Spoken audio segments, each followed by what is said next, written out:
Have you ever wondered about the empire that gave the world the Taj Mahal? An empire of incredible wealth, breathtaking art, and powerful rulers that shaped the Indian subcontinent for over 3 centuries. Today, we're diving deep into the epic story of the Mughal Empire, from its explosive beginnings to its dazzling peak and eventual decline. This is a tale of ambition, innovation, conquest, and a legacy that continues to mesmerize us. Our story begins in the early 16th century with a man named Babur, a descendant of both Timur and Genghis Khan.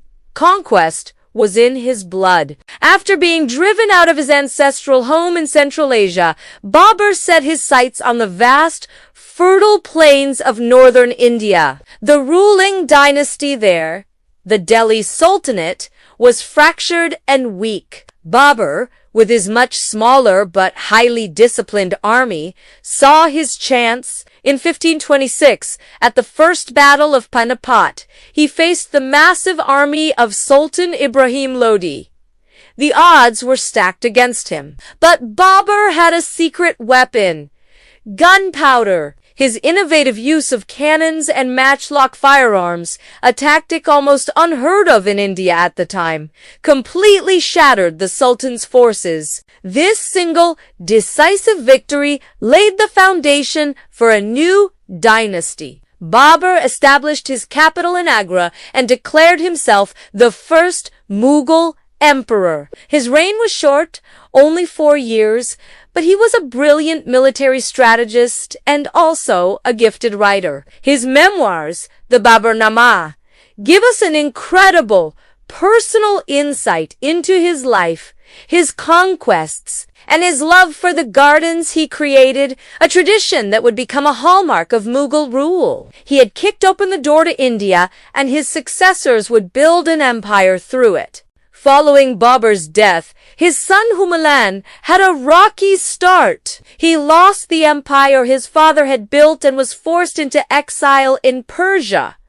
But Humayun was resilient. After 15 long years, with Persian aid, he fought his way back and reclaimed his throne. Sadly, he died shortly after, falling down a flight of stairs in his library. It seemed the fledgling empire might crumble before it even truly began. But then came his son, a boy who would grow up to be one of the most remarkable rulers in world history.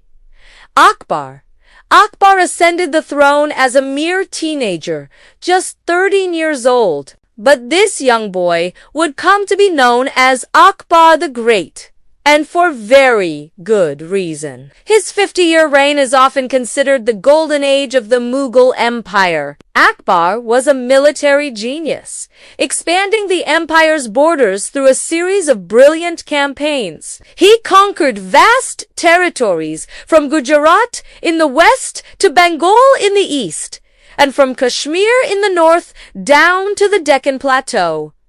He wasn't just a conqueror, though he was a masterful administrator. He reorganized the government, creating a centralized system called the Mansabdari system. This ranked government officials and military commanders, ensuring loyalty and efficiency. He also reformed the tax system, making it fairer for the peasant farmers, which in turn boosted the economy and filled the imperial treasury. But what truly sets Akbar apart was his incredible vision for a multicultural, pluralistic society ruling over a predominantly Hindu population.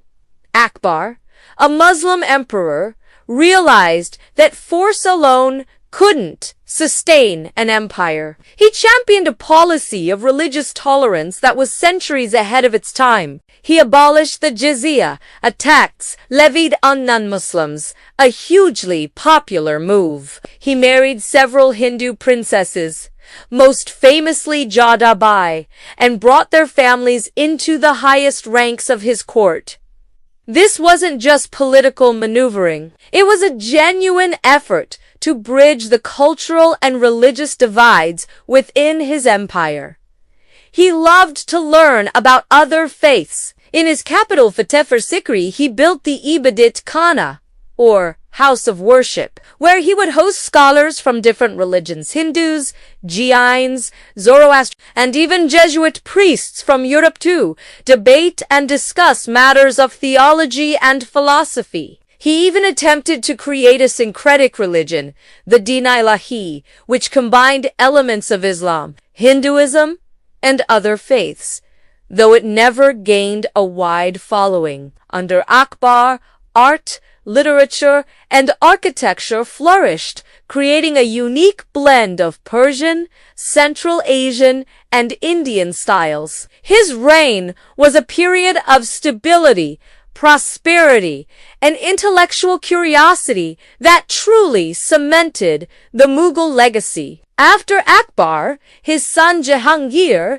took the throne. While he wasn't the administrative genius his father was, Jahangir was a great patron of the arts, particularly painting. Mughal miniature painting reached its zenith under his rule, known for its incredible detail, realism, and vibrant colors. He continued his father's policies of tolerance, but his reign was also marked by courtly intrigue, much of it orchestrated by his powerful and intelligent wife, Nur Jahan.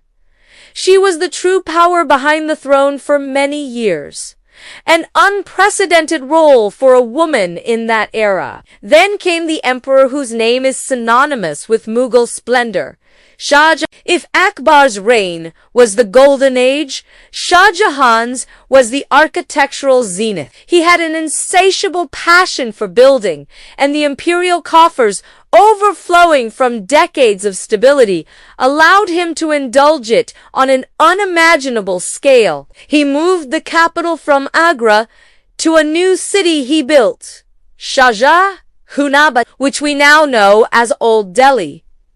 He commissioned magnificent structures like the Red Fort and the Jama Masjid, one of India's largest mosques. But of course, his crowning achievement, the monument that has come to define the entire empire, is the Taj Mahal. The Taj Mahal is not a palace, it's a mausoleum. Shah Jahan built it as a final resting place for his beloved wife, Mumtaz Mahal, who died during childbirth. The story is one of the world's greatest romances. Consumed by grief, the emperor poured his heart and the empire's vast resources into creating a paradise on earth to honor her memory. It took over 20 years and 20,000 workers to complete, built entirely of shimmering white marble and inlaid with semi-precious stones. Its perfect symmetry, intricate carvings,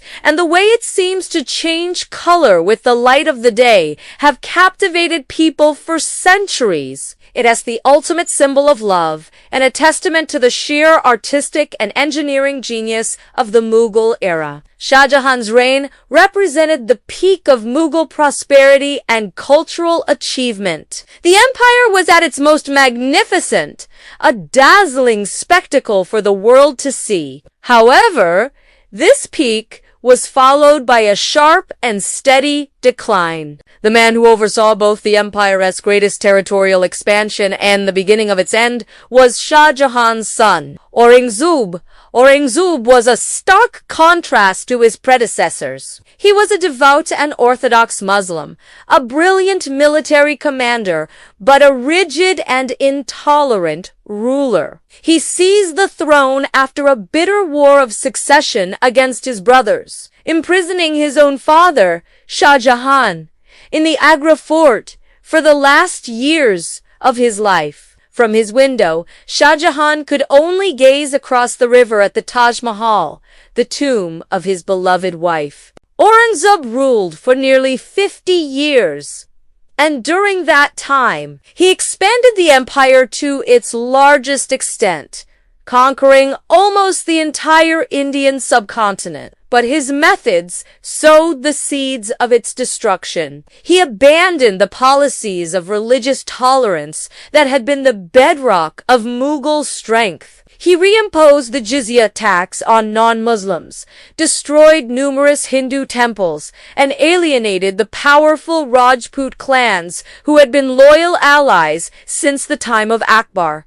His obsession with conquering the Deccan in southern India led to decades of constant, draining warfare. These endless campaigns exhausted the imperial treasury that his father and great-grandfather had so carefully built. Revolts sprang up across the empire. The Marathas in the Deccan, the Sikhs in Punjab, and the Jats near Agra all rose up against his rule. While Aurangzeb was a formidable general and managed to hold the empire together through sheer military force during his lifetime, he had stretched it to the breaking point. When he died in 1707, the empire was vast, but fragile, bankrupt, and full of internal dissent. After Aurangzeb's death, the decline was rapid and irreversible. A series of weak and ineffective rulers, known as the later Mughals, sat on the throne.